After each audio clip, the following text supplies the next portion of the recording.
The observation deck of the Celestial Meridian was quiet at this hour, save for the gentle hum of life support systems and the distant pulse of the ship's quantum drives. Hanavel sat cross-legged on the reinforced viewing platform, her jacket draped loosely around her shoulders as she reviewed geological survey data on her portable holopad. The colonies on Verath Prime needed those mineral deposits mapped before the next supply window, and she'd volunteered for the night shift to escape the usual chaos of the xenobiology wing. She didn't volunteer to become a pillow. The first tremor of movement came from her left side, barely perceptible. Hana's eyes didn't leave her screen. Though every nerve in her body suddenly stood at attention, she'd worked with the Cravathi long enough to recognize the particular weight distribution of a juvenile predator testing uncertain ground. The species was apex on their homeworld, all corded muscle and retractable claws, even in infancy, with sensory whiskers that could detect a heartbeat from across a room. Protocol said she should alert the handlers. Protocol said a human had no business letting a Cravathi cub within striking distance, let alone touching one. The galactic community had very specific guidelines about interspecies contact with juvenile predators, written in the aftermath of 3 diplomatic incidents, and one very unfortunate misunderstanding involving a Terran zoologist and a Mandorian hatchling. Hana felt the second cub approach from her right, its 6-clawed feet making the barest whisper against the deck plating. She kept her breathing steady, her posture relaxed, her eyes on the mineral composition charts that suddenly seemed far less important than they had 5 minutes ago. The smallest one arrived last. Tiki. If Hana remembered correctly from the handler's briefing, the runt of the litter, always trailing behind his siblings with oversized ears that hadn't quite grown into his head yet. The other xenobiologists had expressed concern about his development, his reluctance to engage in the typical aggressive play that characterized healthy Cravathi young. Hana had thought he seemed thoughtful rather than weak. Not that anyone had asked her opinion. She was just the geologist who happened to share a duty rotation with the xenobio team. Tiki's small form pressed against her left side, and she felt the distinctive flutter of his whiskers against her forearm as he investigated the strange texture of human fabric. The jacket shifted almost imperceptibly as he tested whether he could fit underneath it. Hana turned a page on her holopad with deliberate casualness, her heart hammering in a way that would definitely register on those sensitive whiskers.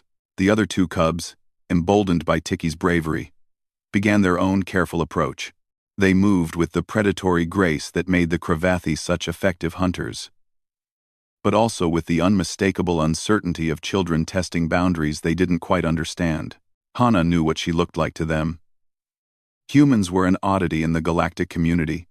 Mammals like the Cravathi but without any of the proper predatory features. No claws, no fangs, no armor plating or venom sacs.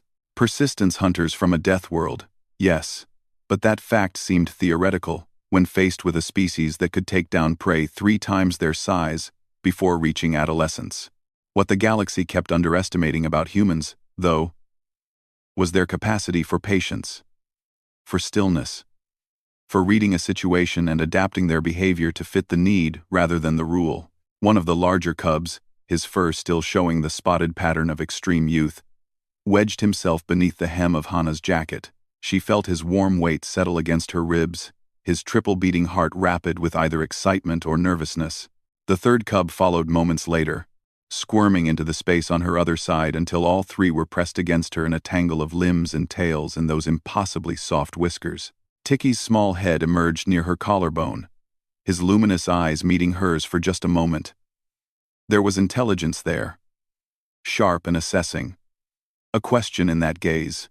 Hana smiled slightly and went back to her data, letting the jacket fall more securely around all of them. The cubs shifted, adjusting their positions, finding the spots where her body heat gathered most effectively. Their heart rates began to slow, the rapid flutter giving way to deeper, more rhythmic pulses. She wondered what they sensed in her that made this feel safe. Humans didn't have the pheromone complexes that most galactic species used for communication. They didn't have the electromagnetic fields or the subsonic vocalizations or any of the other sophisticated biological signals that marked someone as trustworthy to a juvenile predator. But they had something else. That same instinct that had let ancient humans raise wolf cubs into dogs, that had turned wild cats into purring companions, that had looked at every dangerous creature on Earth and thought, "But what if it liked me instead?" End quote. The ability to project calm when they felt anything but. To override their own prey instincts and sit very, very still, while predators tested whether they were friend or food. To recognize that sometimes the most dangerous thing in the room just needed someone to be gentle with it. 20 minutes passed. The cub's breathing deepened into the distinctive pattern of sleep, their grips on her sides loosening from alert readiness to the loose drape of complete trust. Ticky's whiskers had stopped twitching, his small form radiating contentment. Hana saved her geological survey and carefully reached for her communicator with movements so gradual they would have impressed a sloth. She composed a message to the xenobiology team with one hand, while the other remained perfectly still beneath her jacket.